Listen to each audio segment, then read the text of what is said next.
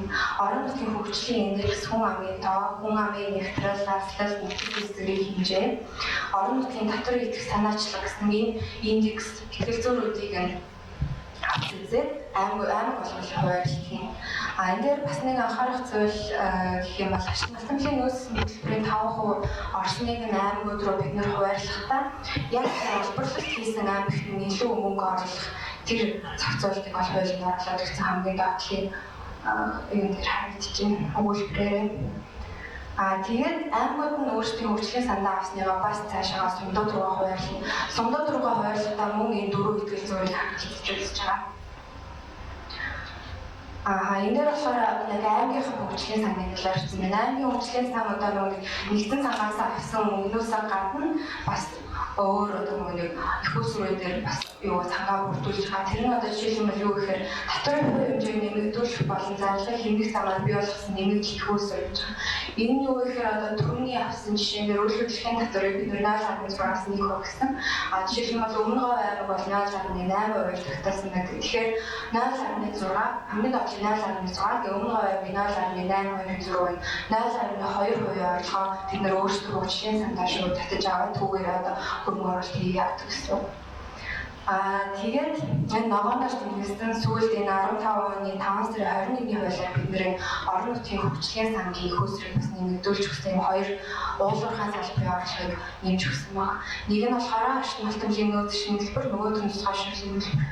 Ашиг малтмлын нөөц шин төлбөрийн хувьд бол улсын чанартай томоохон төсөл арга хэмжээний нөөцийн төлбөрийг хасныхаа 30%-ийг нэмэгдүүлж гэж агуулсан байна.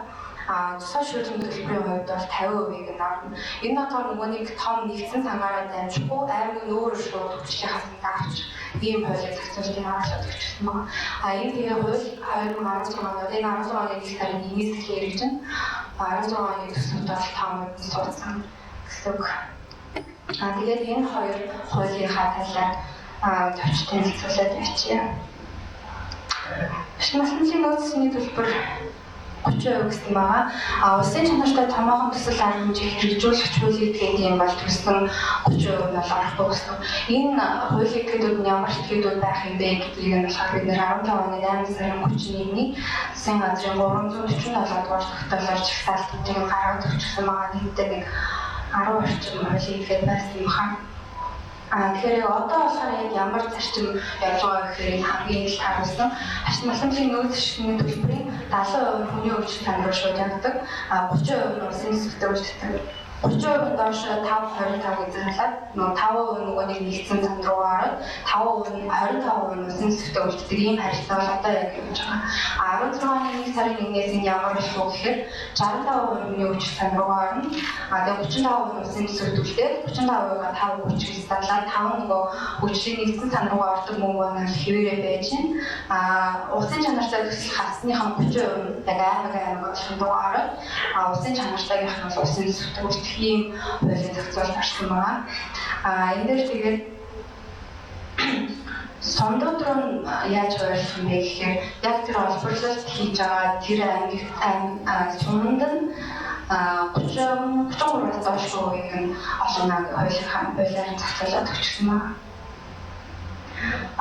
Тусгай шүүлийн төлбөр бол хэмжээтэй 100% улсын төсөлд одоо орж байгаа.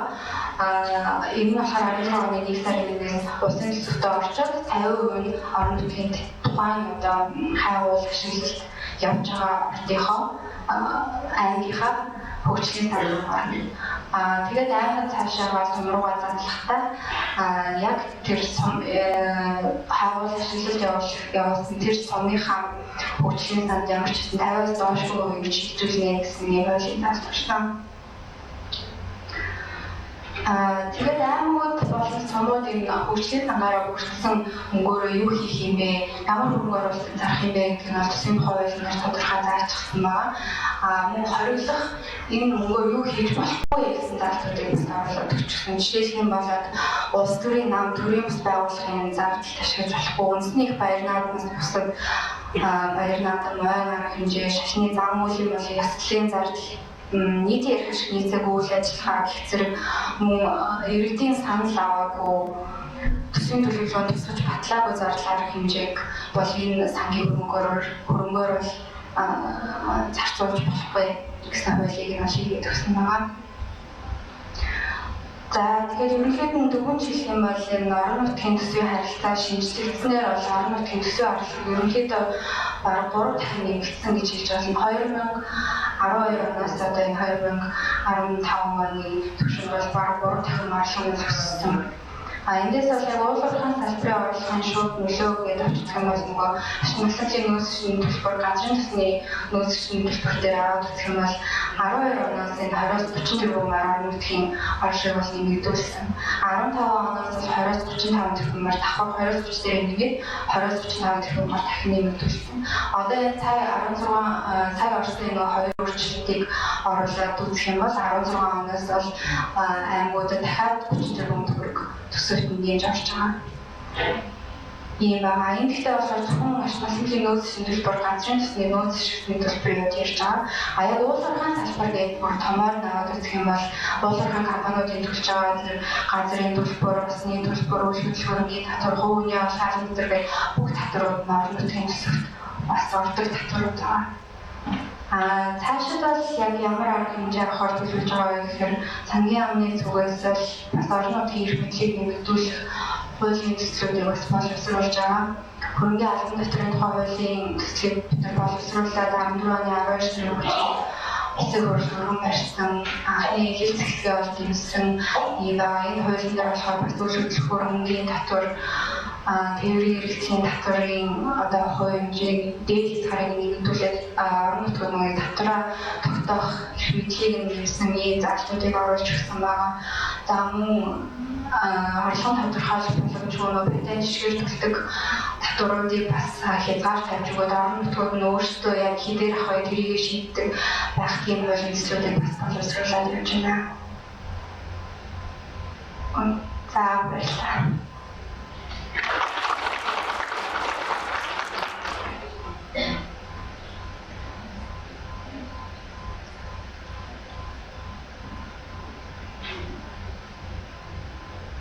За тэгэхээр манай хоёр цааны зөвлөлийн хоёр хэлэгч манай цагаас өмнө дуусчихлаа. Тэгэхээр бид 15 минут цааны зөвлөл байгаа учраас жаалтан курсмайд. За ямар ч байсан эхлээд сангийн амны гэрчмээс тавхандас саяны танилцуулгатай холбоотойгоор асуух зүйлээр л асуулт хариулт явуулж ирж байгаа.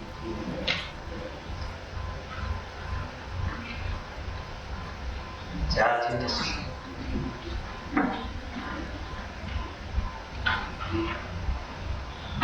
За ингээд тийм баярлалаа. Тэгэхээр орон нутгийн тухай ярилцахад 2016 оны төсөв бол нэлээд чанга төсөв болж байгаа үзэж байгаа. Тийм учраас орон нутгийн төсвийн хэдэн хувиар болж байгаа гомдол хажуулахад тэгээд 2016-15 оны орон нутгийн төсвийн мөнгө үйлдэл хасагдаж хийгдсэн ажлууд маань санхүүжилттэй хүлээж авдаг. Би энэ дээр одоо бодлоор шийдэх асуудал бий.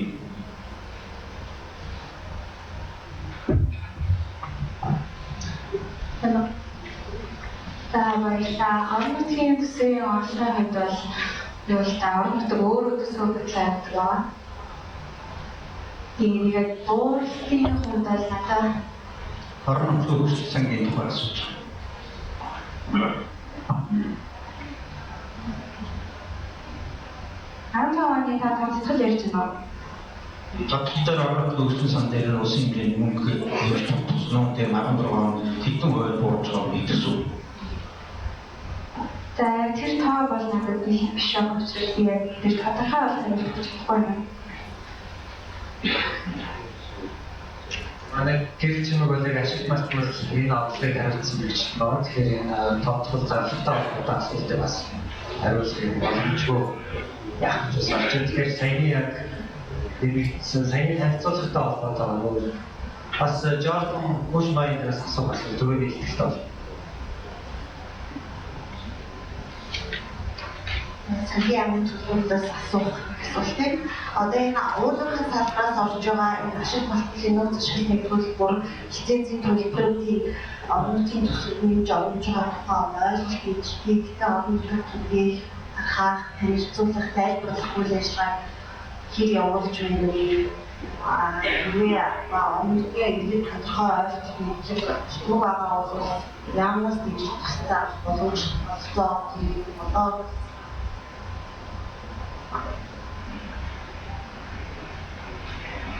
сүүлд орсон 2 өөрчлөлт маань 2015 оны 5 сард батлагдсан байна. Тэгээд бид нар бол орон нутгийн төсвийг суурь алгаар хийдэг гэсэн нэг хянахтаа бол аймгийн засаг даргын хамгийн газраас тодорхой мэргэжлийн албан хаагчдууд ирж бид нэр төсөө хэмждэг. Тэр үед бол бидний тайлбарлаад хийгээд өгчихсэн. Тэгээд таашаал явсан байна.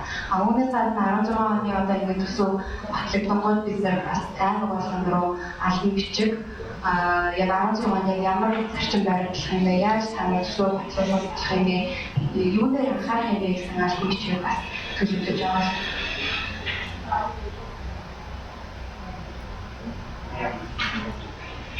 Тэрийг бол болсон гэж бодож байна. Тэгээд цаана шийдэх.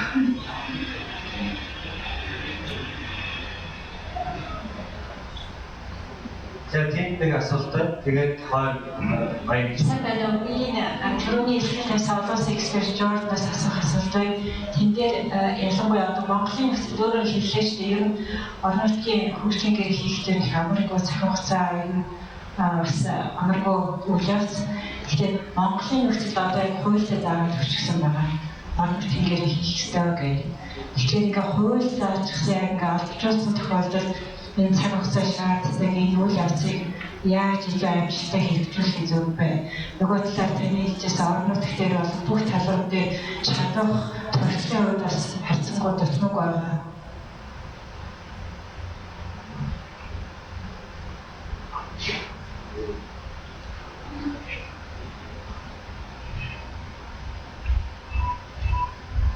Okay, so if I understand you properly, first question is, how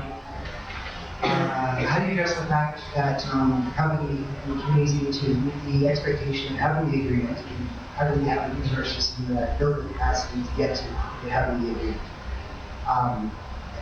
And in Mongolia, I don't have the local context, so I can tell you that there's recent examples out there that what's happening is that communities, particularly where there's a regulatory requirement for a CDA, have a kind of pre-negotiation before the CDA starts.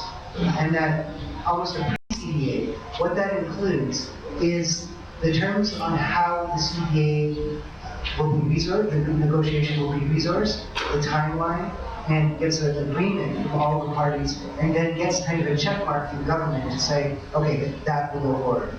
So in that agreement, one of the things that would be spelled out is the company providing the cost for the community to participate in the negotiation. It would be the timeline as to the expectation as to how this agreement, how long it will take to get to this point, how many meetings there will be, that sort of thing. Did that answer your question?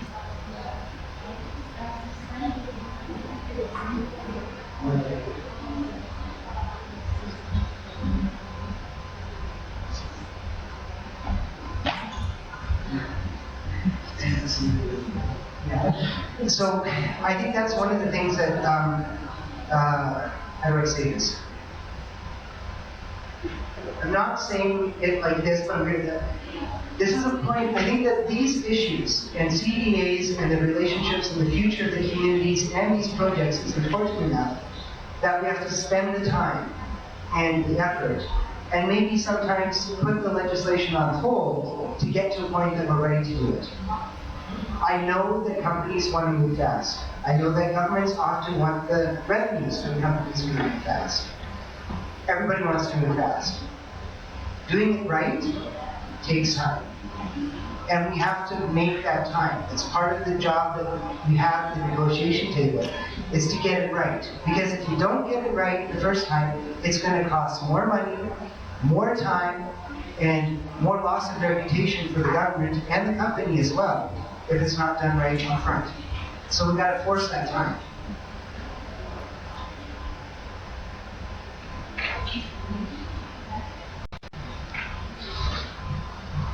би бас дахиад яг энэс асуу түрүүн үнэхээр бодлого бол энэ гэрээ өөрөө нууц нэгшээд өндөр нууцлалтай байх хэрэгтэй гэдэг тэгчих юм бол энэ гэрээ яагаад нууц байх хэрэгтэй яагаад нууц энэ гэрээ яагаад нууцлалтай байх ёстой юм бэ гэдэг миний өөрөө ил тод байх ёстой гэдэг энэ талаар таас тодруулж хэлж өгөхгүй юу. Хоёрдугаар энэ орон нутгийн гэрэн дээр энэ хуулинд заагдсан асуудлуудыг тухайлбал одоо байгаль орчны талаар одоо тэр зан зайлшил юуг хамгаалах талаар энэ хуулинд заагдсан заалтуудыг дахин энэ гэрээгээр одоо юу гэх оруулах юм шаардлагатай байдаг юм уу үгүй юу. Тийм заавал хуулинд заагдаагүй зүйлүүдийг оруулах тийм үү эсвэл хуулинд заагдсан зүйлийг илүү тодруулах ёстой байдаг юм уу. Энэ талаар бас та хэлмэгүй мэдээлэх боломжтой.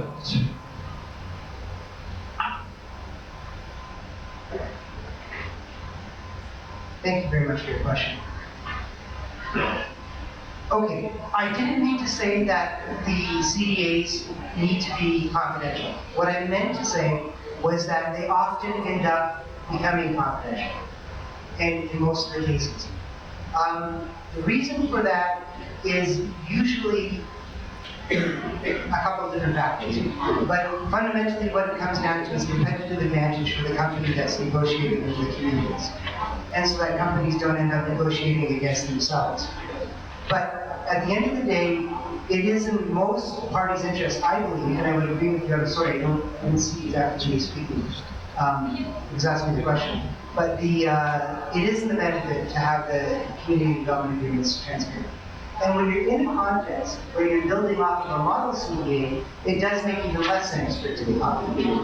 So, and I know that in some countries, in Canada, for example, where CDAs are informal, they're still often confidential. And it's because the communities and the companies, and often the communities themselves as well, don't want to disclose the financial terms of the agreement publicly, for whatever reason. It's usually tied to not wanting to disclose it. That's the first question. And what they will do, and what often does happen, is they'll find alternative ways to try to make it public. So in Canada, there's a hearing process with the energy and utilities regulator, and they'll try to read the transcript of the CDA into the hearing so that it gets publicized through the transcript. But there's different mechanisms for that, and that's a very big discussion and happy to have a conversation with you after that as well. But I do agree with you, there's more reasons for CDAs to be public than confidential. The second question around environmental provisions. And again, forgive me because I don't consider myself an Mongolian expert at all when it comes to law or expectations around this. But my understanding, particularly from Mongolia, is that there's very strong environmental regulations and expectations when it comes to the extractive industry, and maybe not so strong when it comes to the social industry. So in that case, you're right. The need to put those environmental provisions into a CDA when you have a global context where there's already strong regulatory provisions probably may not be necessary. But if you don't have very strong regulations, for example, on the social side, then you might be looking at the CDA as the opportunity to put those in because they're not necessarily strong or present as the company or the community may want it to be in the regulations. I hope that answered your question. За тэгэхээр одоо гурван асуултаа асуучаад та тоогоо хийсэнгөө гэдэг шиг. Тэгэхээр хараад хэлчих зүгээр асууж болох гэж байна. Тэгэхээр одоо тэнд хойно хөрөлсөх дэд ямгуу байна гэдэг. Хэлцүүлээд хинээс сууж байгаа.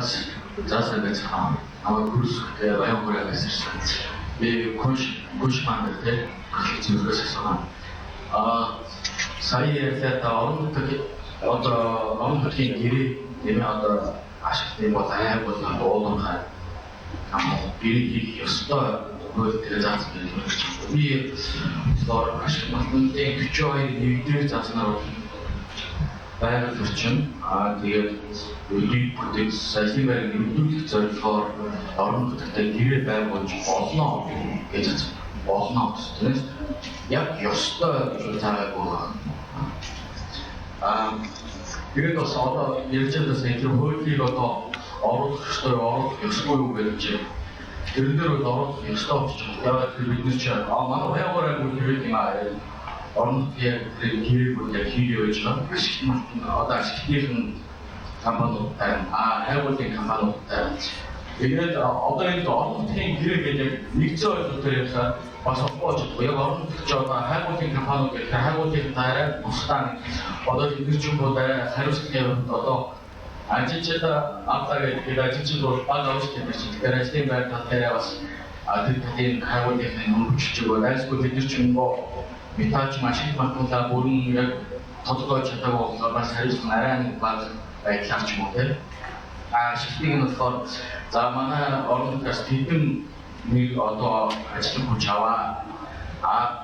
Манай орон нутгийн үйлдвэрс одоо мараа бүтээгдэхүүнийг чадах чинээгээр дэмжиж аваа гэсэн тийм байдлаар хийж байгаа. Тэгэхээр мэдээж уулуурхай юм чи өрн оруулагч нар байгаа. Тэгэхээр өрн оруулагчны тухайд бол тодорхой хэмжээний бас өрн оруулалт байгаа. Тэгээ манай гэрээ үйл ерөнхийдөө яг манай аймгийн түвшинд бол яг орон нутгийн гэрээ үйл ерөнхийдөө болж байгаа гэж үзэж байна. Тэгээ одоо манай уулуурхай Extractive төлөвлөгийн газраас бол яг загвар гэрээгээ хийж байгаа. Өмнө нь танилцуулж ирсэн одоо тэгээд дахиад танилцуулаад зүйл дээр орох гэдэг юм. Тэгээд яг аймаг болгоны яг хөшин буусан гэрээ болох уу гэдэг бид ярилцсан аваад бас хийсэн байна.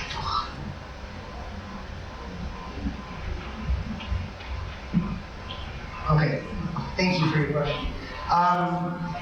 The first thing I need to say is that I am not a lawyer. I'm a geological engineer and an anthropologist, but I'm not a lawyer. So, but what I can tell you, and I have quickly read 42.1 as well, or at least the English version, and my interpretation is your interpretation is the same. I would put that into the local contract. In countries where there is a formalized local labor local content policy, a local procurement policy that's formalized by law, then that's pretty clear. But when it's not very clear and the community and the company has questions or expectations around local content procurement, then it definitely would be considered a component to the CDA and something that would be up for discussion and negotiation. And I think the only other comment on that is one of the things that we are finding, particularly when CDAs start and CDAs are new to a country, is that the first community in the country to negotiate a number on local content or on anything related to compensation often sets the benchmark, kind of the expectations for the country for the other negotiations. So just keep that in mind as well. But that would be my thoughts on that, if I answered your question.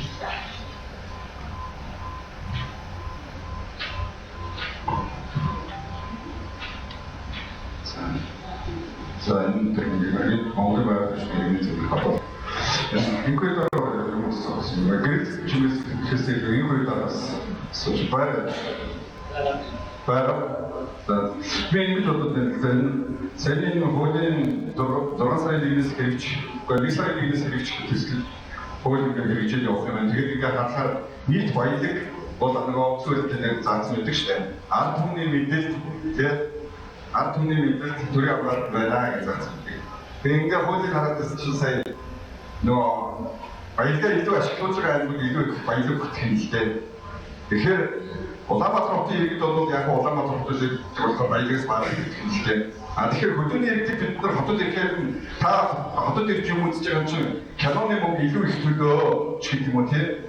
Тиймэрхүү байдлаар хотын улсууд бол баг кино үзнэ шүү дээ. Иймэрхүү бодлого яваад байх юм бол магадгүй аймаг сумбар илүү их газраа ашиглуулах хууль сонирхол бий болоод байх юм шиг үстэй.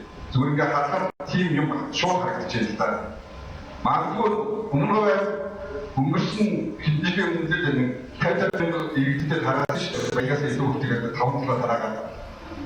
Тэгээд хараасан чинь иргэд аймаар баярлал хайрсан. Энэ дэс бол тэр баялаг бол ганцхан өмнөөр баялаг биш шүү дээ. Жишээлбэл ухуулж байгаа аймгийн баялаг бол тэгэхээр энэ утгаар энэ хуулийн төсөл чинь яг нөгөө стратеги төлөвлөлт бодлоготойгоо яг нийлж чинь үү? Эсвэл ингээд цаашаа яг энэ чигээр явах юм бол магадгүй бүх аймаг сумдууд би илүү их хайгуул хийлгээд баялгаа олборлох юм бол манус илүү хувь хийх юм байна тийм. Хөгжил илүү айх юм гэдэг нүдээр хараад явуучих юм шиг үстэй. Тэгэхээр энэ бодлого чинь яг энэ бүтээл нөгөө бүх нийтэд тэгш бөгөөд гэдэг юм чинь байхгүй болоод ухаалаг нь илүү ашиг бүтээд байхаар сонирхол нь өөр болоод бүх аймагуд Монгол дээрээ газар хотод бүрдээсэн болоод явуучих юм шиг үстэй гэж харагдаад байна л да. Тэгэхээр энэ дээр зүгээр яг нэгд бодлого гараад явуулсан хэрэгжиж эхэлж байгаа хууль хэрэгжихэр болсон. Таны хувьд хувийн бодлогчны газрын дараагийн хувьд ямар бодолтой вэ? За асуулт асуусан ажиллаа. Ер нь бол юм байна. Монгол улсын нийт нутаг дэвсгэрийн одоо 100% гэж авч үзэх юм бол 70% тодорхой одоо шалтгааны улмаас ямар нэгэн байдлаар хамгаалалт бол хамгаалагдсан байдаг. Энэ дотор бид одоо нэрч зарснаар өөрсдөө хөдөлж байгаа соёлыг бол түүхийн тусгалыг хамгаалах улсын болон орон нутгийн тусгай хамгаалалт тусгай хэрэгцээ. Тэгэхэд одоо 4-5 хүнлэн үйлчлэлийн улмаас нийт газар нутгийн 70% хамгаалагдсан байдаг. Ялчгүй одоо Монгол улсад бол байгаль экологийн бас хадгалж хамгаалах тодорхой үйл ажиллагаа хязгаарлах ийм шаардлагууд бол экологийн тогтоос авч тэр түүхсэлийн өөрчлөлт талаас нь хамгаалах шаардлага.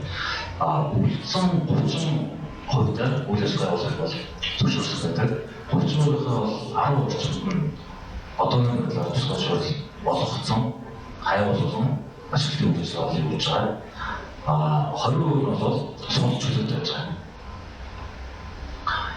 Инхээр бол одоо яг нийт нутаг дэвсгэр бол бүх одоо хэсэгт бол үйл ажиллагаа явуулж байгаа ийм зүйл бол байхгүй. Яг төрөөс тогтоосон талбайд үйл ажиллагаа явагдана. Орлогоос уурлахын салбараас орох орлогын хуралтай холбоотой асуудал бол ялчгүй одоо Монгол улсын одоо хөгжлийн бодлогоор шийдэх ёстой асуудлын нэг мөн. Монгол улс бол харьцангуй зөв хуанта өөрөөсөө эрсдэлтэй хариу өгөх нөөц байлагтай орлогын менежментэд зөв зохион байгуулж чадах юм бол энэ зөв хуанта бол тэгш хүртээмжтэй бодтой одоо хөрөлт хийх бүр болж байна. Яг тэр одоо нууц байлгын төлөвлөсөн үйл ажиллагаа явуулж байгаа аймгийн сумын тухайн орнуудын иргэд болон бусад газрын иргэд хоорондын хоригдолтой холбоотой бол сая одоо төрсөн хуулинд орсон өөрчлөлтүүдийг санаа бол тодорхой бас тайлбарлаа. Бүх орлогын зөвхөн тэр бусдын хоригдох бол биш. Тухайн хүмүүсд явж байгаа үйл ажиллагаанд орж байгаа орлого нь тэр нэр төлөөс хамаарат зарим дээр 30%, зарим нь 50% болгож байгаа. Сумд нь олохтой бол арай боломжийг олгох гэсэн байдлаар бол зөвхөн нэгтгэж байгаа. Нийт нөгөө нэгдсэн сан руу бусад одоо байдлаар төсрөө орж байгаа тусны орлоготой орлогын бол нийтдээ тэгшээлээ хүртэл явж байгаа. За шаардлагатаас бас нэмж тайлбарлая. За сангийн амсгал.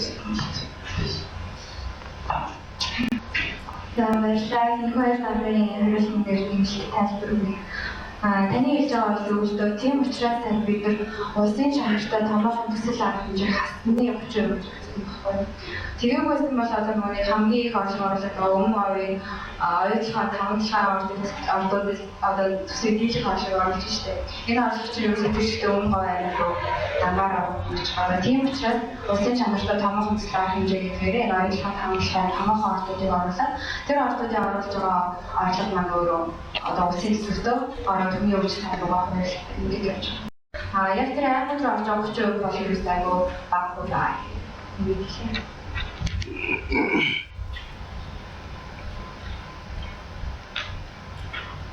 Сангийн хэсэг хэлээд энэ онцлог нөөцийн хууль зөвшөөрөл тавиан бүрийг Ini terus Singapore, Sangria, Urkhadir, Urkhat, Hotta, just those in Belgium. Between our fake Muskova, or fake Chava, found Willis Layojuva, Exchange, Kampa, Observation, watch that. If there's any girl in what's having in ордын хойд тухайн үйлчлэл явуулж байгаа компани одоо зүйлдээ тусламж аяндуу юу гэж нэрвэлдэг. Тэрэнд одоо орчууд тооцоо ерөөсөө одоо ингэж хэрэгний төслөө таалгаа. Тэгэхээр одоо тухайн компани хандны амжилт төсөлцөө нийгмийн төслөөс ажилтны орч ёстой юм байна. Энийг юм одоо санийа синхронизм био функционалтай нэртөрийн хуваалцуулж ийм сонирхолтой. Дараагийн сайн масуучлаа тэр биогийн тэршин амбо тодорхой тэр соришин гэж хүчтэй синхронизм сайн тайлбарласан. Ер нь техник чиглэлийн юм зөндөө байна. Одоо шин Синхронизм модсмаар жижигтэй. Ацуутын аргыг одоо ганцмаар юм. Айн нөхөр юм. Ихэнх бид ялцмаар нэг юм тодорхой зүгээр байна. Уушмаар байгаас юу гэсэн энэ ана юунда онорхан амтэн аврын коллекшн үүрэг явуулж нэг Beni төсөлцөөгөр ургаянаас анаси хараа хэлцэгтэй бодож байгаа. Ер нь уушмаа энэ төсөлцөөгөр та хэлсэн үү? Тэрний төсөлцөөгөр та самцөндөө өснө үү?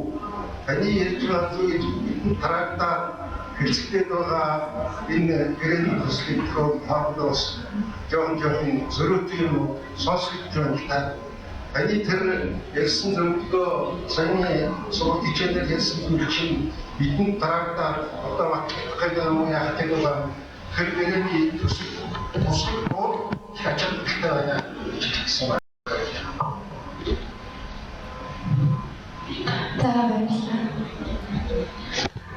Энэ ашиглаж машин үсгийн хэлбэр шуулын хэлбэрийн орлогын тодорхой өвн орон нутагт орны хууль бол тэгээ яг энэ зарчмаараа компани төрүүлж байгаа хандлагын төсөлмжийн хуульд бол юм хамааралгүй. Гацуурчийн ордын хувьд бол мөн усын чанартай томоохон төсөл арга хэмжээний жигтаалтанд орсон байгаа. Тэр жигтаалтанд орсон одоо орд болон компаниудын нэрсийг засгийн газрын 2015 оны 347 дугаар тогтоолоос харж үзээрэй.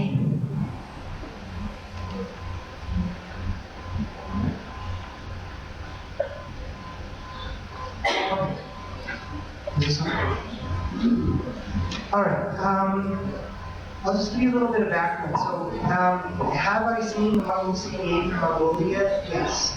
Have I provided comments or recommendations on it? No. Why not? Because the first time I came to Mongolia was a week in October when it went onto the website. And that was the first time I started working on CDAs in Mongolia, invited by GIZ.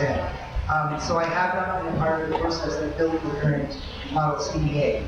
My comments on the CDA, or my recommendations for it, I appreciate the feedback that you found very valuable. But at the same time, I also respect the process that Mongolia has gone through to get to the model CDA. Just my initial comments, because I have only done a very quick read of it so far, is that it is very comprehensive. Clearly, there's a lot of work and effort that went into it. I think for a template, it's good to have a comprehensive template. I think if I had a concern about it, it might be that it's a little technical for communities. And I worry about the community capacity to meaningfully take that template and interpret it for themselves in a way that gives them equal footing to industry and government to take it.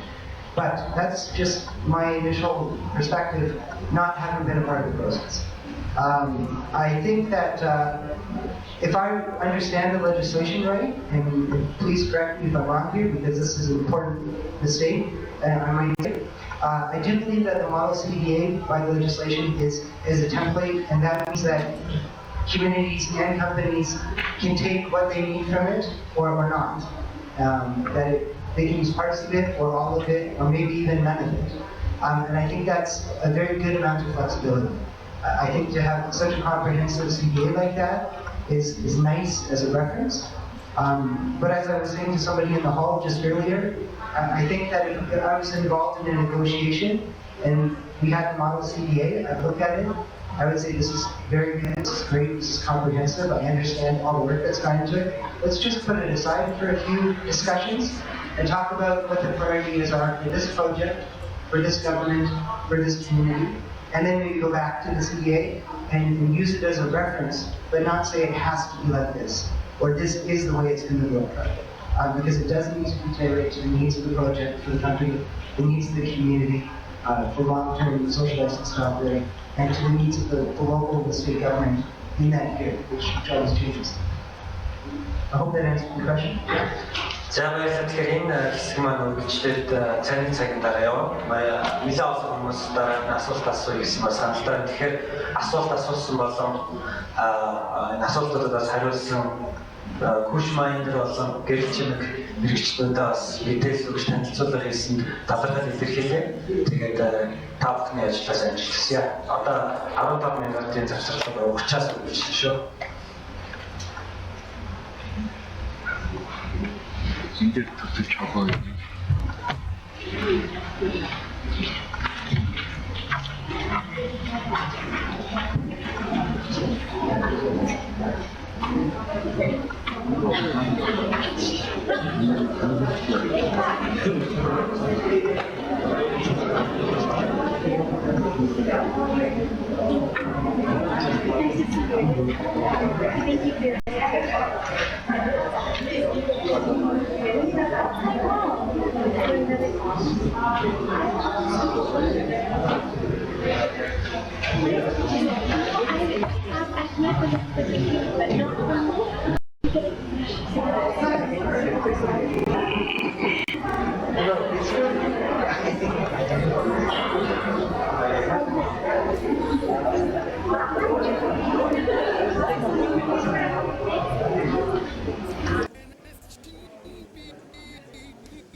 Энэ бол гүрж ногоон цай.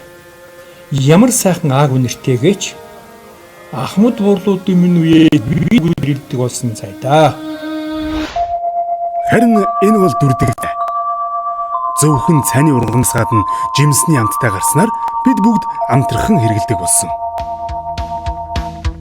Харин энэ бол цайны шинэ үе. Цайны анхлын сайхан ааг үнрийг жимсний амттай төгс хослуулсан хаанч явсан задлаад хэрэглэх савлсан цай. Fusty. Энэ бол төгс зохицол. Coca-Cola компани бүтээгдэхүүн.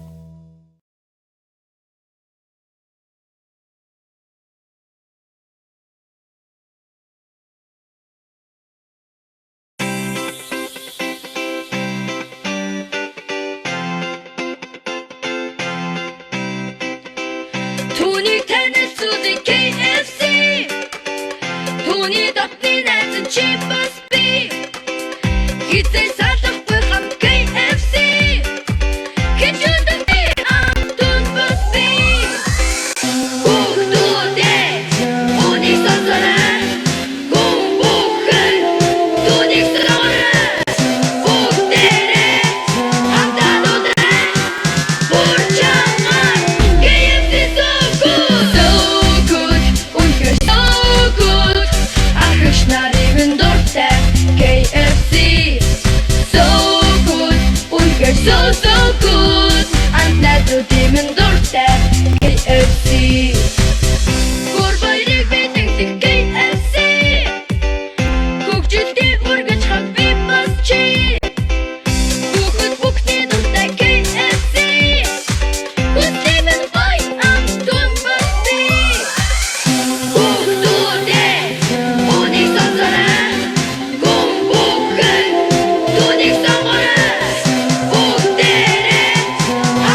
Худлаад гачи магтмал сөгөөд идэлтэй.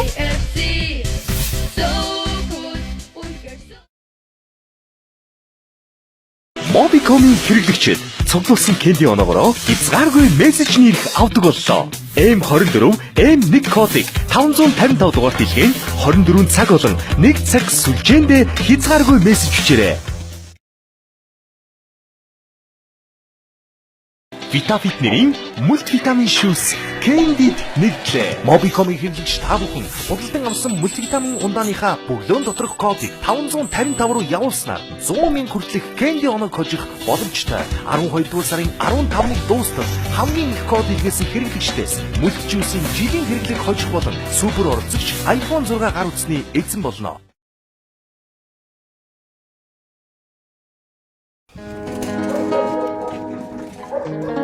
За сайн уу. Ош. Чи ертөнцийн 3 үнгүү гэж мэдэх үү? Хамар хашааны хандаатай танилцсан. Facebook нэг үнгүү. За хамгийн хэрэгтэй мэдээллээр дүүрэн гөөгөө нэг үнгүү. Харь газрын сонныг дуулгах сайтууд нэг үнгүү гэж. Мэдэх үү? Мэдгүй. Мэдж ав заяа. Mobicom.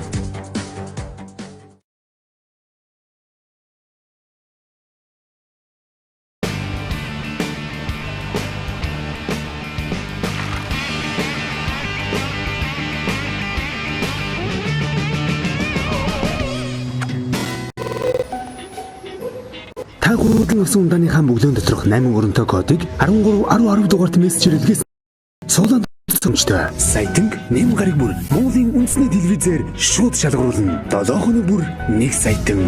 Pepsi Avi.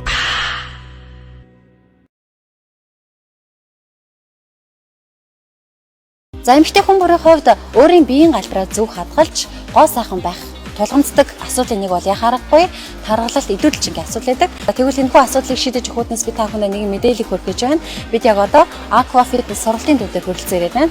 Тус төвийн найрсаг хамт олон таныг 5 дугтаа орчин тогтон авч чадварлаг баг ширхжээлийг заавал явуулахаас гадна та 3 настайгаа хамт ирснээр 10% хөнгөлөлт байгууллага хамт олноороо үйлчлэдэг 20% хөнгөлөлт 2 сарын сургалтанд сууснаар 3% бонус мөн тасралтгүй 3 сарын турш хичээлсэн тохиолдолд 1 сарын урамшууллыг авах боломжтой. Манай Aqua Fitness клуб нь яг бүсгүйчүүдэд илүү их тохиромжтой фитнесийн нэг төрөл байгаа. Усан татар ер нь дасгал хийхэд бол эмэгтэй хүний хамгийн одоо чухал хэсэг болох гарын бууглаа дэлгүүс гуйнд галчилсан одоо тайргийн хэмжээг багасгасан тийм дасгалууд хийдэг. Ялангуяа бүсгүйчүүд бол илүү их хичээлдэг. Бүсгүйчүүдийн анги хичээлдэг байгаа. Тэгээд жингээ хасахаас гадна жирэмсэн үедээ хичээлэх боломжтой бас жирэмсний Aqua Fitness гэдэг тустай анги байгаа. Жирэмсэн үедээ хитжин нэмэхгүй байх, стрессээс одоо өөрийгөө хамгаалах, биеийг нь одоо хавгнах хөөгч юм уу те. Эрүүл мэндэд ямар нэгэн сөрөг зүйлүүдийг олж одоо усан дотор стресс ялгаагаа сайн тайлж чаддаг. Тийм даваа талтай мөн бас сонголтын тасгалууд ордог болохоор одоо төрөлтийг маш сайн хөнгөвчөж өгдөг. Уян хатанг сайн сэргээж өгдөг. Эмчилгээний анги маань бол яг эмч нарын заавраар хичээлдэг хүмүүс байдаг. Одоо усан эмчилгээ шаардлагатай усан дотор алхах, усан дотор мөн одоо үе хүчний өвчтөй юм уу зүрх судасны өвчтөй одоо хит одоо өсөрч хөлөрч болохгүй. Тийм даралт өндөртэй хүмүүс их тохиромжтой. Тэгээд 50-аас дээш насны хүмүүс гарцыг хичээлдэг. Ийм эмчилгээний Aqua Fitness гэдэг бас тустай анги байна. За усан сэлтийн төрөлт маань болохоор ямар ч насны ямар ч одоо хүмүүс хичээлэх боломжтой. Манай бассейны өндрийн төвшин маань бусад одоо сэлтийн бассейныг бодох юм бол намхан 40-с метр 40 өндөртэй усны төвшинтэй байгаа. Тийм болохоор ялангуяа уснаас айдаг хүмүүс юм уу анх сэлд сурж байгаа хүмүүст илүү их тохиромжтой. Ер нь сарын дотор сэлд сурах боломжтой байдаг. Эрхэмлэг дэжин мөсгөөчүүд та бүхэн өөрийн гоо сайхандаа хөрөнгө оруулалт хийж хамгийн эрүүл аргаар галбирчин хандах хүсвэл Aqua Fitness сургалтын төвийг зориорой. Хаягийг дуулгая. Чингис цус фудлын нэг давхурд Aqua Fitness сургалтын төв байрлаж байна.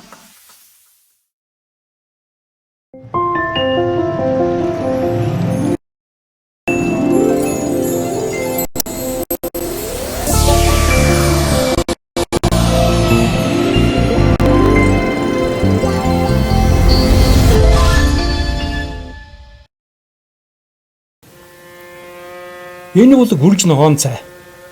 Ямар сайхан ааг үнэртэйгээч Ахмад бурлуудын минь үеэс бид бүгд хэрэлдэг болсон цай да. Харин энэ бол дүрдэг цай.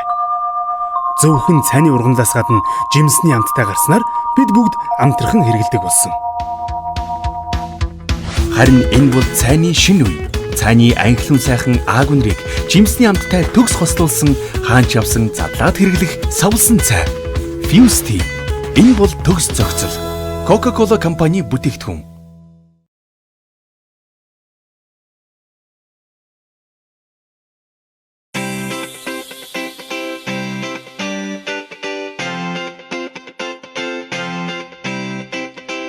Түүний танил зүдий KFC Түүний дотны найз чи бас би Хитээ салахгүй хам KFC Хичээдэггүй амтун бас би Хүүхдүүдээ Түүний сонсороо Гүмбүхэн Түүний сонгороо Хүүхдээрээ Хамтаануудаараа Бурчаагаар KFC so good Үнэхээр so good Ахш нарийн дуртай KFC So good Үнэхээр so good Найдуудын дуртай KFC Гурвайрыг битэндэг KFC Хөгжилтэй үргэж хавби бас чи Бүхэд бүхний дуртай KFC Хүслэмэн бай амтун бас би Хүүхдүүдээ Үүнийг сонсороо Гүмбүхэн Түүнийг сонгороо Хүүхдээрээ Хамтаануудаараа Бурчаагаар KFC so good Үнэхээр so good Ахш нарийн дуртай KFC So good Үнэхээр so good Амтнайдуудын дуртай KFC So good Үнэхээр so good Ахш нарийн дуртай KFC So good Үнэхээр so good Амтнайдуудын дуртай KFC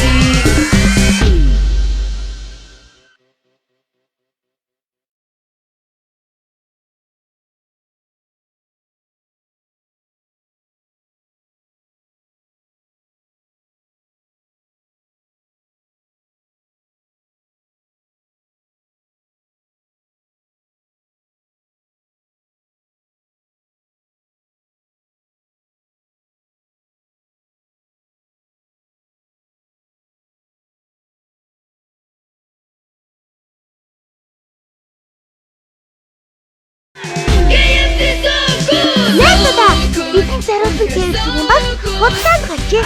Магадгүй сөгөөд идэлтэй.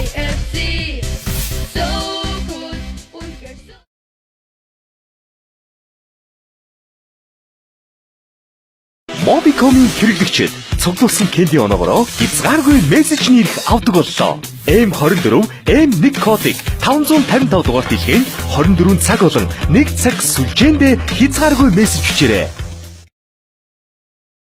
Витафитнэрийн мультивитамин шүүс Candid нэглээ. Mobicom-ийн хэрэглэгч та бүхэн худалдан авсан мультивитамин ундааныхаа бөглөөн доторх кодыг 555 руу явуулснаар 100,000 хүртэлх Candy оног хожих боломжтой. 12 дугаар сарын 15-ны дуустал хамгийн их код илгээсэн хэрэглэгчдээс мультижүүлсэн жилийн хэрэглэг хожих болон супер оролцогч iPhone 6 гар утасны эзэн болно.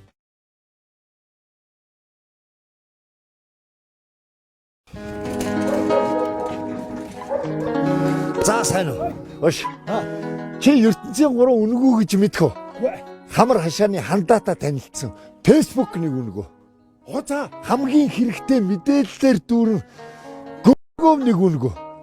Харь газрын сониныг дуулгах сайтууд нэг үнгүү гэж. Мэдхүү. Мэдгүй. Мэдж ав заяа. Mobicom.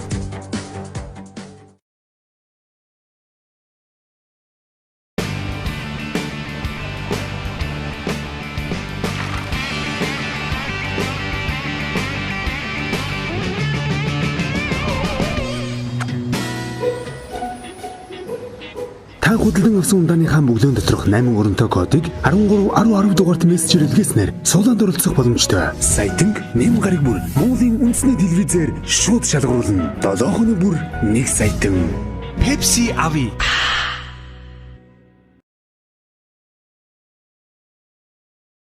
За эмэгтэй хүн бүрийн хувьд өөрийн биеийн галбараа зөв хадгалж гоо сайхан байх тулгамддаг асуудлын нэг бол яхаарахгүй тархалалт идэвхжингийн асуудал байдаг. За тэгвэл энэ хүү асуудлыг шийдэж өгөхнөөс би та бүхэнд нэг мэдээлэл хүргэж байна. Бид яг одоо Aqua Fitness сургалтын төвдөр хүрэлцээрэй байна. Тус төвийн найрсаг хамт олон таныг 5 дахь орчинд огтон авч чадварлаг баг ширхээлийн зам явуулахаас гадна та 3 настайгаа хамт ирснээр 10% хөнгөлөлт байгууллага хамт олноороо үйлчлүүлээд 20% хөнгөлөлт 2 сарын сургалтын сууснаар 3 хоногийн бонус мөн тасралтгүй 3 сарын турш хичээл сонирхолтой 1 сарын урамшууллыг авах боломжтой. Манай Aqua Fitness клуб нь яг бүсгүйчүүдэд илүү их тохиромжтой фитнесийн нэг төрөл байгаа. Усан дотор ер нь дасгал хийхэд бол эмэгтэй хүний хамгийн одоо чухал хэсэг болох гарын бууглаа дэлгүүс буйнд галчилсан. Одоо тойргийн хэмжээг багасгасан тийм дасгалууд хийдэг. Ялангуяа бүсгүйчүүд бол илүү их хичээлдэг. Бүсгүйчүүдийн анги хичээлдэг байгаа. Тэгээд жингээ хасахаас гадна жирэмсэн үедээ хичээлэх боломжтой бас жирэмсний Aqua Fitness гэдэг тустай анги байгаа. Жирэмсэн үедээ хитжин нэмэхгүй байх, стрессээс одоо өөрийгөө хамгаалах, биеийг одоо хавгнах хөөгч юм уу те. Эрүүл мэндэд ямар нэгэн сөрөг зүйлүүдийг бол айлгаж одоо усан дотор стресс ятгаагаа сайн тайлж чаддаг. Тийм даваа талтай мөн бас сонголтын тасгалууд ордог болохоор одоо төрөлтийг маш сайн хөнгөвчөж өгдөг. Уян хатанг сайн сэргээж эмчилгээний анги маань бол яг эмчнэрийн заавраар хичээлдэг хүмүүс байдаг. Одоо усан эмчилгээ шаардлагатай усан дотор алхах, усан дотор мөн одоо үе хүчний өвчтөй юм уу зүрх судасны өвчтөй одоо хит одоо өсөрч хөлөрч болохгүй. Тийм даралт өндөртэй хүмүүст илүү их тохиромжтой. Тэгээд 50-аас дээш насны хүмүүс гарцаа хичээлдэг. Ийм эмчилгээний Aqua Fitness гэдэг бас тустай анги байна. За усан сэлтийн төрөлд маань болохоор ямар ч насны ямар ч одоо хүмүүс хичээл боломжтой. Манай бассейны өндрийн түвш маань бусад одоо сэлтийн бассейныг бодох юм бол намхан 40-с метр 40 өндөртэй усны түвшинтэй байгаа. Тийм болохоор ялангуяа уснаас айдаг хүмүүс юм уу анх сэлд сурж байгаа хүмүүст илүү их тохиромжтой. Ер нь сарын дотор сэлд сурах боломжтой байдаг. Эрхэмсэг дэжин бүсгүйчүүд та бүхэн өөрийн гоо сайхандаа хөрөнгө оруулалт хийж хамгийн эрүүл аргаар галбирчин төлөх хүсвэл Aqua Fitness сургалтын төвийг зориорой. Хаягийг дуулгая. Чингис цааш фодлын нэг давхарт Aqua Fitness сургалтын төв байрлаж байна.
Энэ бол гүрж ногоон цай. Ямар сайхан ааг үнэртэйгээч Ахмад бурлуудын минь үеэс би хэрэгтэй байгаа. Энэ бол дүрдэг цай. Зөвхөн цайны ургамлаас гадна жимсний амттай гарснаар бид бүгд амтрхан хэрэгэлдэг болсон. Харин энэ бол цайны шим, цайны анхлын сайхан аагүнрийг жимс амттай төгс хослуулсан хаанч явсан задлаад хэрэглэх савлсан цай. Fuse. Энэ бол төс зохицол. Coca-Cola компани бүтээгдэхүүн.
Mobicom-ийн хэрэглэгчид цуглуулсан кэнди оноогоор хязгааргүй мессежний ирэх авдаг боллоо. M24 нэг код 555 дугаарт илгээн 24 цаг болон 1 цаг сүлжээндээ хязгааргүй мессеж бичээрэй. Витафитнэрийн мультивитамин шүүс Candy нэглээ. Mobicom-ийн хэрэглэгч та бүхэн худалдан авсан мультивитамин ундааныхаа бөглөөн доторх кодыг 555 руу явуулснаар 100,000 хүртэлх Candy оног хожих боломжтой. 12 дугаар сарын 15-ны дуустал хамгийн их код илгээсэн хэрэглэгчдээс мультивитамин жилийн хэрэглэг хожих болон супер оролцогч iPhone 6 гар утасны эзэн болно. За сайн уу? Ош. Чи ертөнцийн 3 үнгүү гэж мэдхүү. Хамар хашааны хандаатай танилцсан Facebook нэг үнгүү. За хамгийн хэрэгтэй мэдээллээр дүүрэн гөв нэг үнгүү. Харь газрын сонныг дуулгах сайтууд нэг үнгүү гэж. Мэдхүү. Мэдгүй. Мэдж ав заяа.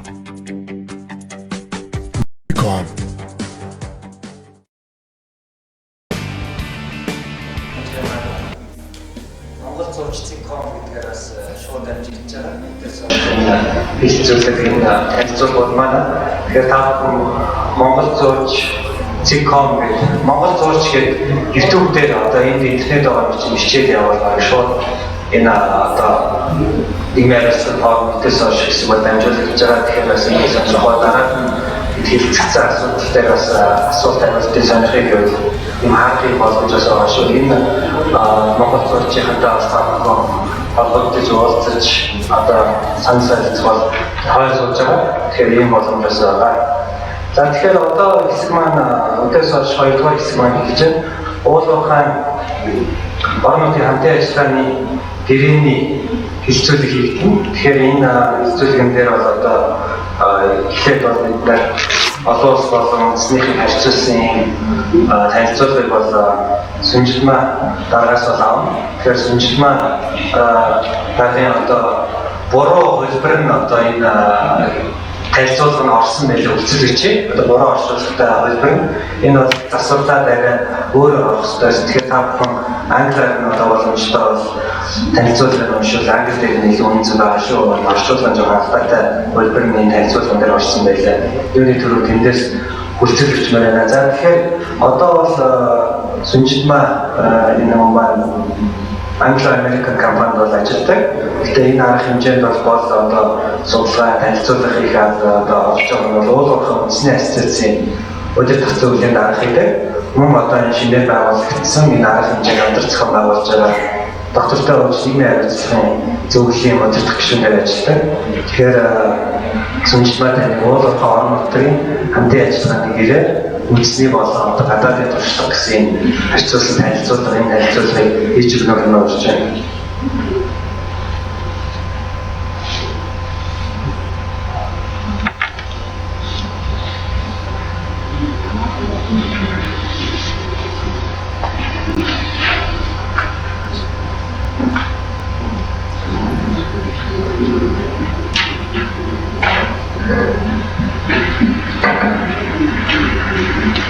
За их баярлалаа. Ахлах захирал тэгээд таны хэвлэмжийн амжилтыг юуны өмнө одоо энэ нийгмийн үндэсний формыг одоо хамтдаа зохион байгуулж байгаа олон засгийн газар ялангуяа одоо энэ хэрэгсийн төвчтэй санаачсан санхүүж өгж байгаа Германы засгийн газар Германы Israeli бүр санаачсан засгийн газар За тэгээ Батбат захирлын хэлснээр бол миний товч танилцуулга бол олон хаалтын гэрээний талаар бол цааны засгалгааны өмнө нэлээд яриад ихлээр суурьнийхэн тавигдсан. Тэгээд яг жаахан урд нь бол олон улсын туршлагыг нэлээд ярьсан учраас бидний нэгдүгээрс бол яг би гадаадын туршлагыг тавьчихсан дурдан. Тэгэхээр илүү үндэсний туршлага өнөөдөр Монголын байдал ямар шиг байгаа гэдгийг бас жоохон голлож ярих тийгэж ярих тохирсон. Тэгэхээр тэр би презентацийг биелсэн. За би ихтэй бол яг энэ хоромж гэсэн энэ хоёр байгууллагыг төлөөлж оролцож байгаа. Тэр утгаараа бол миний одоо энэ явж байгаа ихтгэл бол энэ Монголын уул уурхай үндэсний ассоциац гэдэг уул уурхай Монголын гол одоо төлөвлөс байгууллага, мэргэжлийн гол байгууллага. За нөгөө талаар одоо энэ форумын зохион байгуулах нэг байгууллага бол саяхан шинээр байгуулагдсан төгсөлтөй хөгжил нийгмийн хариуцлагын зөвлөл энэ хоёр байгууллагыг төлөөлж оролцож байгаа. Энэ хоёр байгууллага аль нь бол мэргэжлийн байгууллагууд энэ мэргэжлийн байгууллагуудын гишүүдийн хүрээнд одоо санал одоо бас бодол мэргэжлийн санаанууд бол энд оролцсон байгаа. За би бас төгсөлтөй хөгжил нийгмийн хариуцлагын зөвлөлийн талаар шинэ байгууллагаа тавчхан танилцуулж гэж бодож байна. Хүн бол мэдээж Монголын уул уурхай үндэсний ассоциацийг мэднэ. За энэ төгсөлтөй хөгжил нийгмийн хариуцлагын зөвлөл бол JCT Israeli бүр санаачлах төслийн хүрээнд та бүхэн мэдж байгаа 2012 оноос хойш бол нийгмийн хариуцлагын дугуй ширээний ярилцлагыг маш идэвхтэй үйл ажиллагаа явуулж ирсэн. Энэ хүрээнд уул уурхай томоохон дунд компаниудын нийгмийн хариуцлагын удирдах ажилтнууд менежмент бол тогтмол уулзаж дугуй ширээний яриа хийдэг. За энэ төслийн хүрээнд ч гэсэн шалгахыг хүчилсэн учраас энэ сайхан уламжлал, энэ сайхан сүрсэн юм аа иргэд бол иргэд уул уурхай болон үйлдвэрлэл салбарыг хөгжүүлэхэд бол хөл нэмэр оруулахыг Readiness ийм мэргэжлийн байгууллага болсон байгаа. Манай мэргэжлийн зөвлөлийн удирдах нэлээд олон гишүүд бол энэ хэлбэрт ихс суулж байгаа. За түрүү Jordan бас ихтэй хэлжсэн. Орон нутгийн гэрээг ер нь оролцох нэг амжилттай байхад бол ямар одоо суурь нөхцөл юм бэ? Ер нь бид нар одоо яг Монгол орон нутгийн гэрээ уул уурхай дээр орон нутгийн хамтын ажиллагааны гэрээний тухай яриад байгаа суурь нөхцөл чадварчхан хэдүүлээ ярилцъя гэж бодож байна. Би бүхэн мэдж байгаа дэлхийн сүүлийн 10 жилийн хугацаанд бол ашиг олдсон үнийн супер цикл одоо явуулж боллоо. Одоо энэ эргээд энэ бол нэлээд уурсан хэцүү байгаа.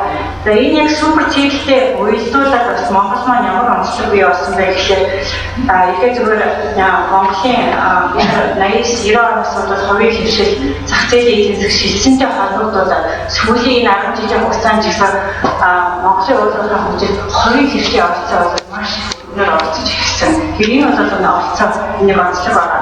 За супер цикл Монголын хувийн хэмжил уулын холбогдоод орж ирсэнтэй холбогдуулаад аль алиныг уялдуулаад бол томоохон уур ханцлагчдууд бол Монгол бол хэрэгжиж ирсэн, яригдж ирсэн, томоохон ордууд нэгдэж ирсэн, томоохон гэдэг олон улсын хэмжээний ийм ордуудыг хэрэгжиж ирсэн. Бид нар шинэ 90-ад оны өмнөөс Эрдэнэ буюу хэдэн одоо өөрсдөө урахаа байсан бол 90-ад оноос хойш 2000 оноос хойш бид нар оюут толгой, Монголын аль компани, томоохон урахаанууд, үнийн говийн сайнс гэх юм том урахаанууд гэдгээр яригдж ирсэн юм байна. За өөрийн онцлог бол мэдээж хууль эрх зүйн орчин бол анх 94 онд хамгийн анхны ашигт машиныг бол хувийн хэмжээнд орсон тийм хуулийг одоо баталж байсан. За энэ тэгээд 2-3 удаа бол өнөөдөр хүрч хамгийн сүүлд бид 2014 оны 7 сарын 1-нд бол энэ хуультай өөрчлөлт орсон. Энэ бүх хуулийн өөрчлөлт бол мэдээж салбарын хөгжлийг дагаад тэрийг бас нэлээ юу гэдгийг хуулийн орчинд одоо хуулийн орчныг одоо болсонгүй болох энэ процесс бол бас давхар явагдсан. Гэхдээ бол хууль маань эргээд одоо бас тэр их динамик өсөлт хөгжлийг одоо бас гүйцэхгүй бас хүндрэлтэй талууд мэдээ бидний төрөлхтөл байсан. Гэхдээ энэ маань одоо айлхад хөгжүүлж явж байгаа. За өөрөөр онцлог бол бид уул уурхай хүчтэйгээ холбогдуулаад сүүлийн босоод 10 жил тэрнээс өмнөх жилүүдээр ч гэсэн бид бичил уурхайнууд гэдэг шинэ одоо үйл ажиллагаа Монголын уул уурхай зөвхөн орж ирсэн ийм нөхцөлийн хүрээнд одоо юу гэдэг нөхцөл байдалтай байгаа. За онцлог гэрээ ер нь яагаад хэрэгтэй болсон яагаад бид Монгол одоо сүүлийн ялангуяа 23 жил яриад байгаа юм бэ? Нөгөө үний супер цикл дэлхийн хэмжээний олон улсын зах зээл дээр нөгөө талаас одоо Монголын уул уурхай хүч энэ хоёрын уялдуулсан юм дээр биднэрт ямар одоо орон нутгийн холбоотой асуудал байсан бэ гэхээр ер нь томоохон уур хатгаарсан цагт асуудал шийдэх туршлагыг зүйлээр дутмаг байсан. Одоо ч гэсэн бид бас хацгаа юм гэсэн дутмаг болоод суралцж байгаа юм гэж гэсэн. За хуулийн орчин бас бүрэн одоо цагтаараа бас үлдээгүй юм асуудал одоо бас байгаа. Одоо бол бас харьцангуй 2014 оны 1 сарын 7 сарын 1-ний өөрчлөлтөөр бол нэлээд бас шаардлагатай өөрчлөлтүүд орсон. Чиний брендийг бол дараагийн слайдээр энэ автоматик холбоотой зааж байгаа.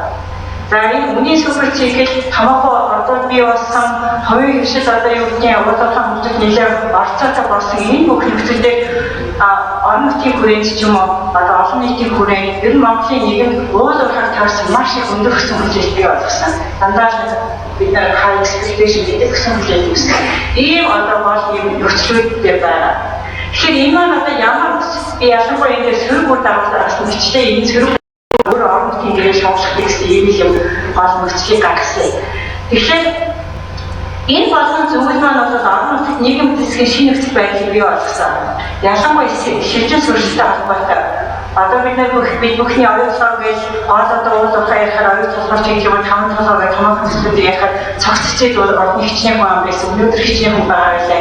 Хамбог тэр зэрэг том болсон. Өмнө нь яг том болсон гэдэг ингээд асуудал байгаа. Тэгээд шилжин суурьшилтай холбоотой бол нийгэм засгийн нөхцөл байдал уул уурхайтай холбоотой ч гэсэн нийгэм засгийн төрөлжтэй асуудал илүү уул уурхай бол ганцсан ийм шинэ нөхцөл бий болсон.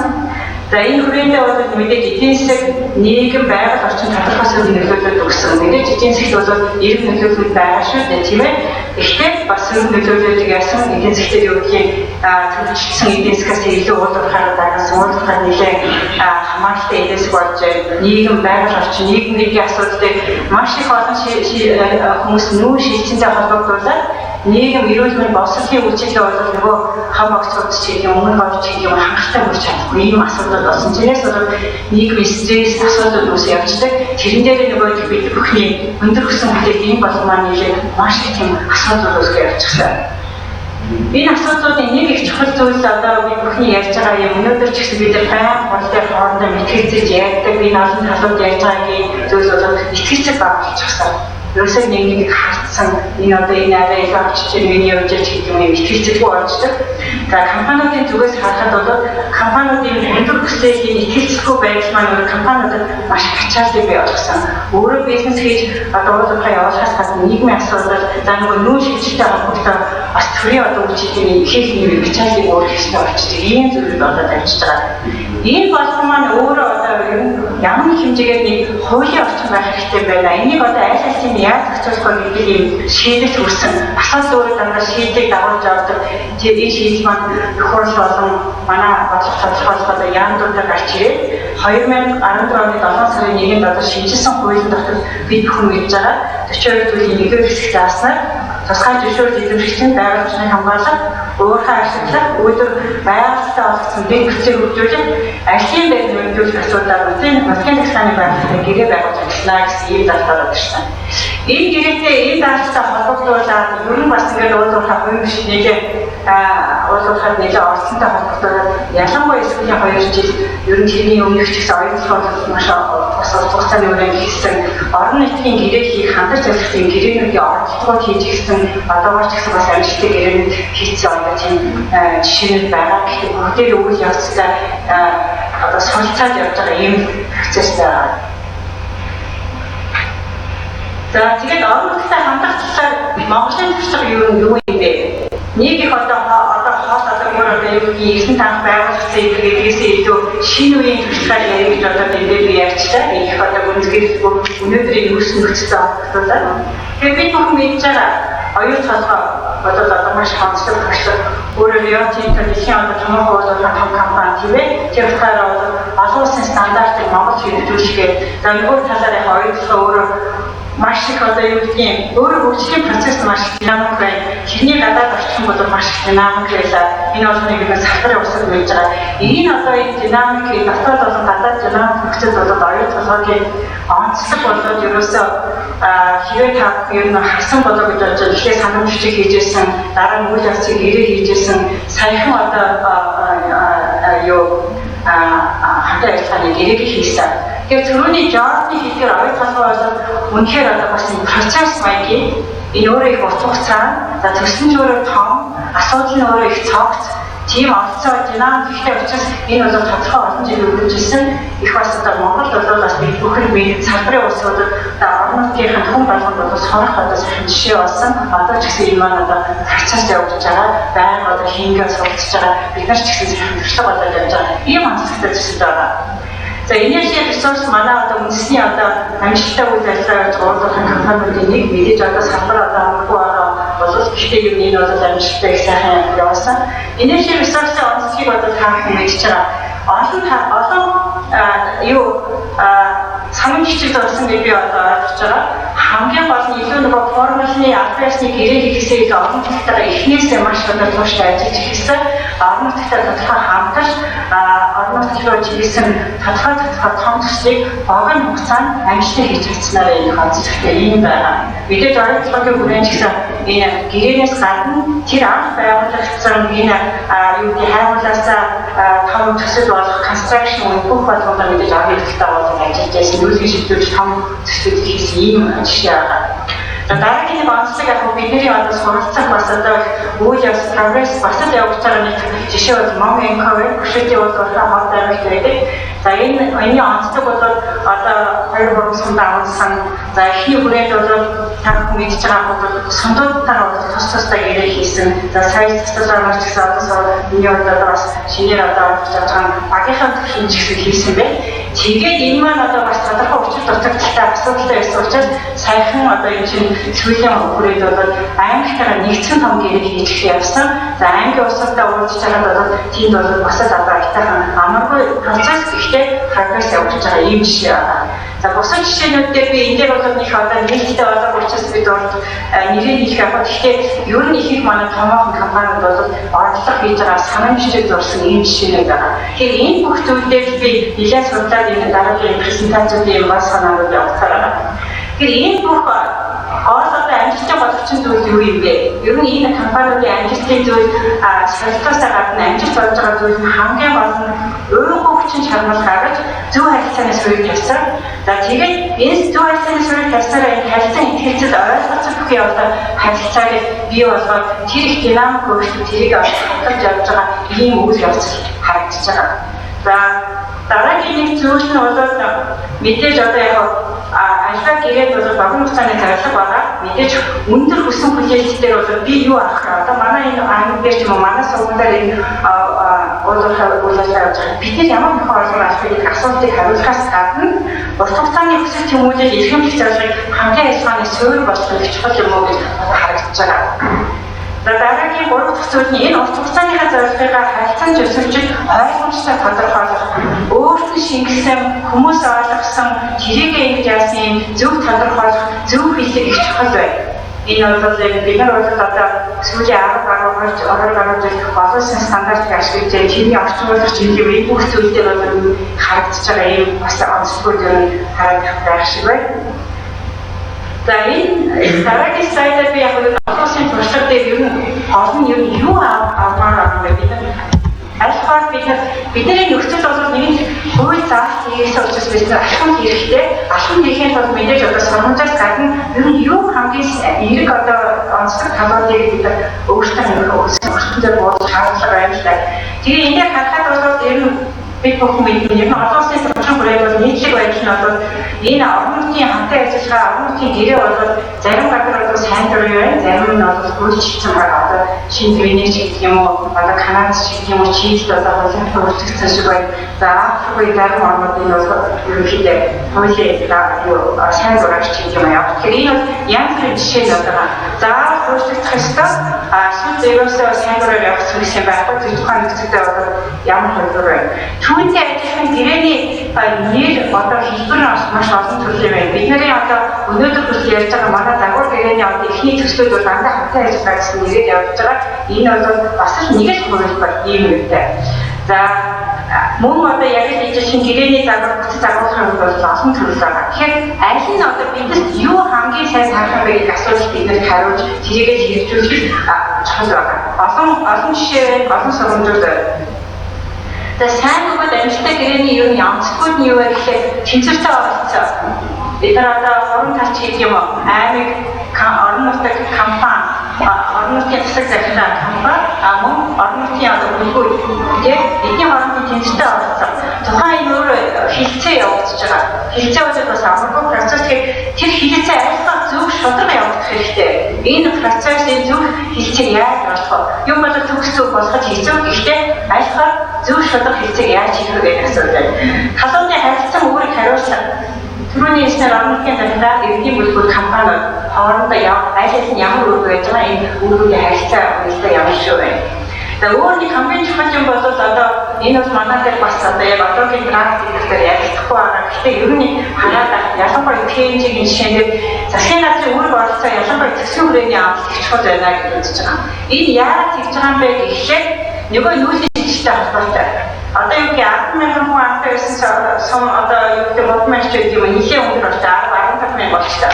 Тэгэхээр тэр бүх ачааллыг ханаа өгөх үү юу? Тэр болоо нөгөө бас аймгийн захиргаа бүрэн бас төсвийн хангалттай. Тэгэхээр эргээд энэ улсын хэмжээний нүүлгийн шилжилттэй холбоотой учраас засгийн газрын төсвийн оролцоо энэ дээр яаж байх болох вэ? Тэгэхээр энэ PG-ийн жишээ бол энийг бол нэлээд амжилттай хэрэгжүүлсэн гэж би одоо харж одоо ойлгож байгаа. Тэгэхээр энийг бас бид яах ёстой? Эргээд нүүлгийн шилжилттэй хооронд асуудал. За тэгээд дараагийн асуулт нь санхүүгийн нөхөн олбоос гадна хөгжлийн өргөн хүрээний ойлголт зорилттой байх хэрэгтэй.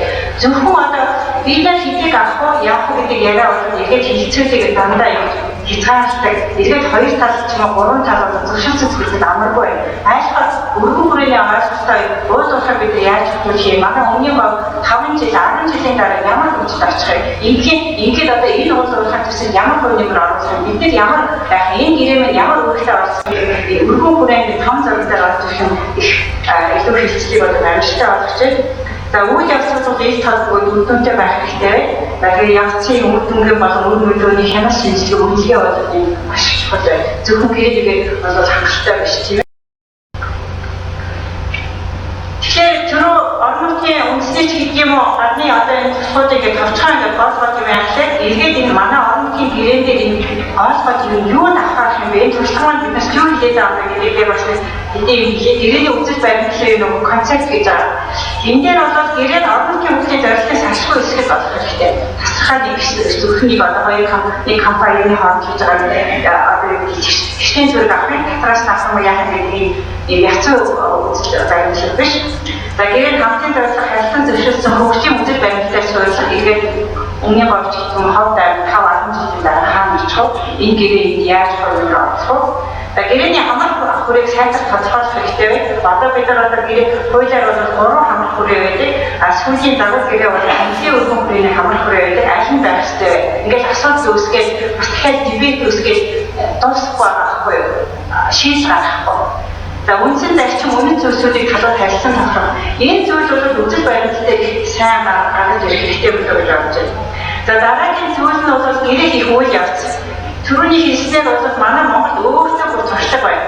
Харилцан хамтын ажиллагааны санам жижиг хийж байна. Ойлгогийн хувьд бол санам жижиг хийсэн байна. Үйл явцын гэрээч хийсэн байна. Энэ бол маань өөрөө дараа сархан амжилттай байгуулсан гэрээний суурь нь олж өгсөн. Тэгэхээр гэрээ хийх үйл явцыг өөрөө их зэгцэж авахгүй шууд суугаад гэрээ хийгээ гаргасан зурчнаа гэдэг юусаа байхгүй. Тэр жоон хийсэн энэ өөрөө чадах хэрэгтэй байна, цаг хугацаа хэрэгтэй байна. Хамгийн чухал нь бол нэг цаас яагаад тохироод гаргасан зурхаас илүү зөв гэрээ хийж зөв зөвшөөрлөж төрөхийг аягүй чухал байна гэсэн шүү дээ. Тэгэхээр орон нутагт одоо чинь ямар төвшөнд гэрээ хийх аймаггүй сумуу гэж бас яригдчихэж байна. Одоо түрүүний Mongolzuuch жишээ ихээ сумуудаа даашаа багт хийсэн байна. За тэр болохгүй болохоор 8 төвшөнд хийсэн байна. Энэ болгоны хагалгач гэрээ болгон дээр бодолцох хэрэгтэй байна. Гэрээний талууданд одоо юу оролцох юм? Нөгөө гурван талаас гадна хэрэг пэйжийн жишээгээр энэ одоо нүүдлийн шилжүүлж их газар гадна төвийн одоо засгийн газар маань ямар үүрэгтэй байх юм, төсвийн үүрэг яаж орж ирэх юм гэж юм. Энийг бас ингэж харах хэрэгтэй.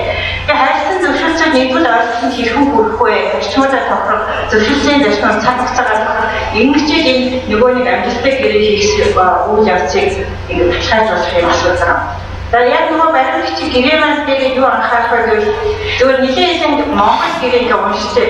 Өөрөө гэрээ маань өөрөө документ баримтчиг болохоор гэрээний хэллэг дэс дараа их чухал юм байна. Нөгөө талууд ойлгохоос гадна тэр гэрээ өөрөө ингээд олон нийтэд нээлттэй болчихсон.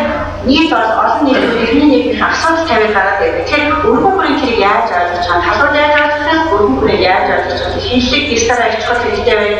Тэгээ гэрээний нөгөө засаглалын бүтэц яаж хэрэгжүүлэх юм? Бид нар оюун толгой одоо яг нийлэлтэй байгаа гэрийг харж байгаа. Яг харилцааны хороо байгаа, зөвлөл байгаа гэх нэг хэлээ засаглалын юм байгаа. Тэгэхээр энэ гэрээний засаглалын бүтэц ямар байх вэ? Яг хамтын ажиллагааны чиглэл тодорхой зорилтууд, амжилтууд гэх маань юу байх вэ? Хүрээний ямар амжилт авч байгаа. За тэгээ гэрээ хэрэгжүүлэх хянах механизм, нөгөө мониторинг механизм хийж байгаа. Тэгээд сүүлийн ялангуяа одоо төслийг хараад байгаа нэг компаниуд ч гэсэн нэлээд хүмүүс нэлээд санаа хэлээр ч гэсэн саналаа илэрхийлсэн байсан шүү дээ. Хуулийн бүрээ бас нэлээд эргэж харах хэрэгтэй. Яагаад гэвэл заахчдууд тагцсан байгаа.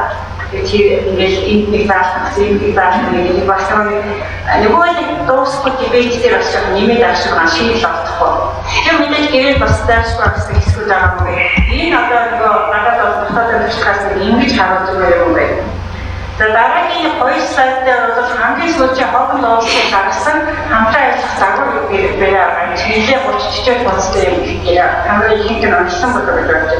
Энэ дээр яхаа зүгээр манай түрүүний хэлсэн 2 мэргэжлийн байгууллагууд бол ерөн салбарын төлөвлөлтийг яаж харж байна? Зарим зөвлөс байгууллагуудад уусгаж гисэн бас ийм юмнууд дээр харах. За сайн талууд нь юу юм бэ? Өөрөөр хэлбэл орон нутгийн нийгмийн бүхэл асуудлыг шийдэхийг эргэлзсэн маш өргөн хүрээндээ ер нь тийм юм өөрөөр хэлбэл нийгмийн ямар асуудлуудыг яаж шийдэх хүмүүс юм мэдлэг өгөхөөс өргөн хүрээг хамаарсан юм байгаа. Ингэснээр бол олон улсын жишг стандартыг Монгол нэвтрүүлэхэд сайн тустай байгаа. Ер нь ийм жишг стандарт байдаг байна гэх. Эргэцэн хувьд бол маш сайн боловсруулагдсан юм байна. За жоохон шүүмжтэй тал одоо сайжруулах тал дээр юу вэ гэхлээр ийм өргөн хүрээний гэрээ хэрэг загвар гэх тийм яг түрүү Жордан хэлжсэн бид нар ярьж байгаа шүү ийм загвар маань өөрөө заавал энэ зааш болгоныг бид нар хэрэгжүүлэх юм уу бид нар санаа өгөх хэрэгтэй юм уу тийм асуултаас гараад байгаа байхгүй. Тэгэхээр энэ өргөн хүрээг хэрвээ яг энийг ингээд загвараа гэдэг засгийн газар баталгаар байгаа шүү дээ. Тэгээ баталгаар энэ чинь нөгөө нэг хоорондоо үйл этгэлцэл жоохон багтаа хүссэн хүлээлт байгаа ийм нөхцөл энийг хэрэгжүүлнэ гэж суучих юм бол бас дахиад гэрээний 2 3 тал 19 зураг урт хугацааны процесс явагдах юм шиг байна. Тэгэхээр асуудал зүгээр ийм өргөн хүрээний гэрээд Монгол хүчний компани бодиттой хэрэгжүүлж чадах юм бэ? Том компани хийгээд жижигний хэрэгжүүлж чадах уу? Өөрөөр баг хэмжээний гэрээ хэрэгжүүлж чадах уу?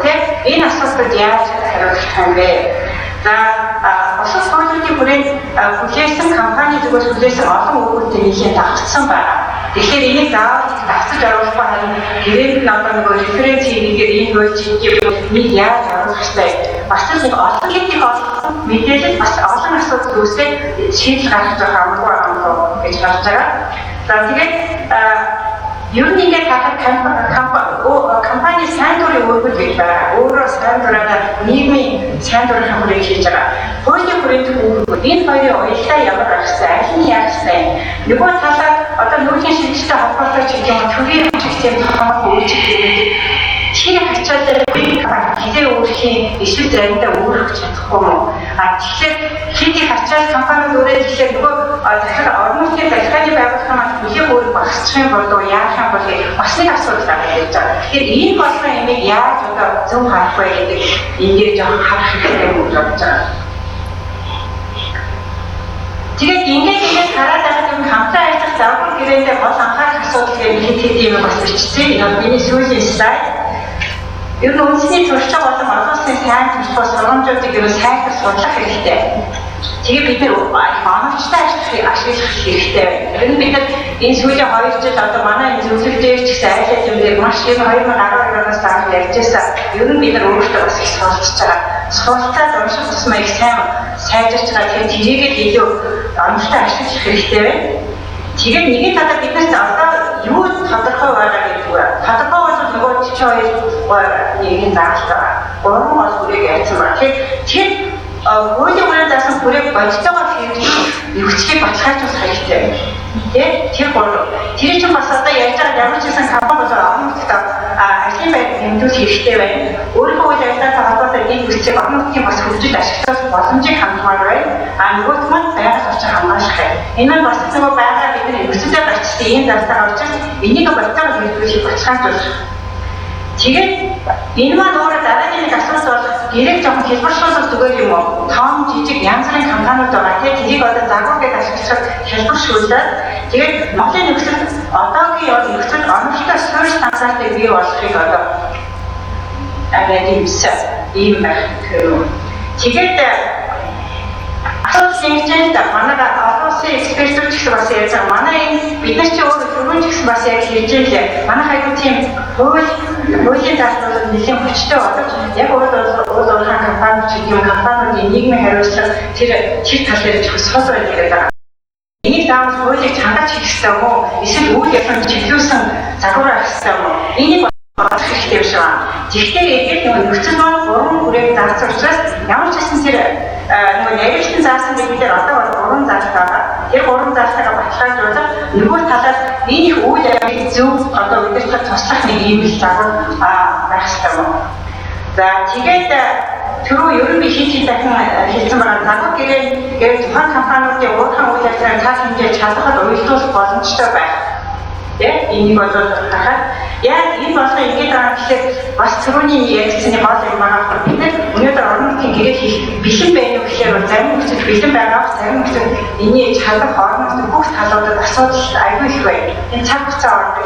Тэгэхээр энийг л ийм нөхцөлд ямар гэрээ хийх юм бэ гэдэг дээр хин санаанууд ингэ явж байгаа. За гэрээний үндэс баримтлал гэрээ байгуулах болон хэрэгжүүлэх үйл явдал тусдаа тийм дагалт зохицуудыг боловсруулмаар байна. Зөвхөн загвар гэрээ бол хангалттай биш байна. Тэгэхээр дандаа энэ нөгөө түрүүний концептыг хийсэн үйл явдлыг жоохон тэмцсэн.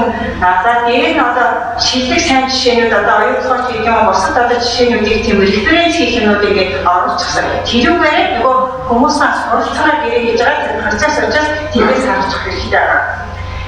Тэгээд хууль болоод мэдээж байнгын парламент гэдэг бол хуулийг байнга сайжруулж байгаа. Амьдралыг бид хэрэгжүүлж байгаа. Тэгэхээр хамгийн гол нь бид нар Монгол өнөөдөр ингээд бид суралцж байгаа эхний гэрээнд хийж байгаа ийм үйл явцад бол сайн дурын сайн жишгүүдийг түгээн дэлгэрүүлээд олон нийтийн хүчтэй холбоотой. Тэгээд ингэснээр тодорхой хугацааны дараа энэ хуулийн хэрэгжлийг бас эргэж хармаар юм. Одоо мөн инкой гэсэн байна, орон толгой гэсэн байна, энерги ресурс гэсэн байна, одоо маркет гэсэн байна гэх юм. Энэ онцгойлыг хараад эргээд энэ 42-ийн нэг заалмаа ер нь цаашаа энэ Монголын нөхцөл болон цаашаа эмчийн үеийн динамик хүчтэй учраас болон болсон зүйлтэй юу вэ? Тэгээ энэ болгоо ер нь юуны тулд хийх юм бэ? Энэ сайн гэрээ хийгдснээр сайн дурын үйл ажиллагаа гэсэн хууль дүрмийг гэрээ хэрэгжүүлснээр юу хүрэх вэ гэвэл ерөөсөө өөрийнхөө үйл ажиллагаа хариуцлагатай. Хариуцлагатай явах орнотыг шаардсан, хамгаалалт гэсэн хариуцлагатай хамгаалах боловыг хүсэж байгаа. Тэгээ чигт явах хэрэгтэй өөрийнхөө үйл ажиллагаа тасралтгүй, ямар нэгэн асуудал зөрчлөөс зогсохгүй. Тэгээ ингэж чадсанараа бол орнотыг үндэсний эдийн засаг болон тогтвортой хөгжил бол дайралтай хөгжиж оруулах юм хүсэж байгаа. За тэгээд их баярлалаа миний ихчээсэн юм.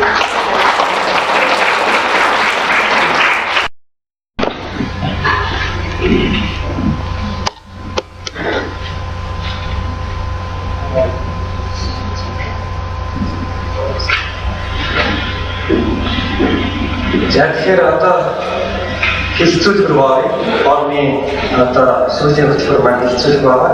Тэгэхээр энэ хэлцүүлэг маань өөрөө саяны сэдвтэй шууд уялдаад өгчихнэ гэсэн. Тэгээд энэ хэлцүүлэгт оролцох хүмүүсээ одоо би тавхан өргөх хүсэж байна. Үүний түрүүнд Болормоо эхлэгчийг урьж байна. Болормоо эхлэгч буюу Майны журнал бол энэ сэдвээр бас анхнаасаа сэтгэл үүсгэн байгуулагчнаас хойш ерөнхийдөө хамтын ажиллагааны гэрээ орон нутгийн хөгжлийн талаар хэмжээтэй ажиллаж байгаа. Сүүлийн дугааруудаар бас энэ талаар нэлээд хүндсэн байгаа. Тэгэхээр Болормоо эхлэгчийг энэ түрүүнд урьж байна. За тэгээд уулуурхай яамны төлөөж уулуурхай яамны стратеги бодлого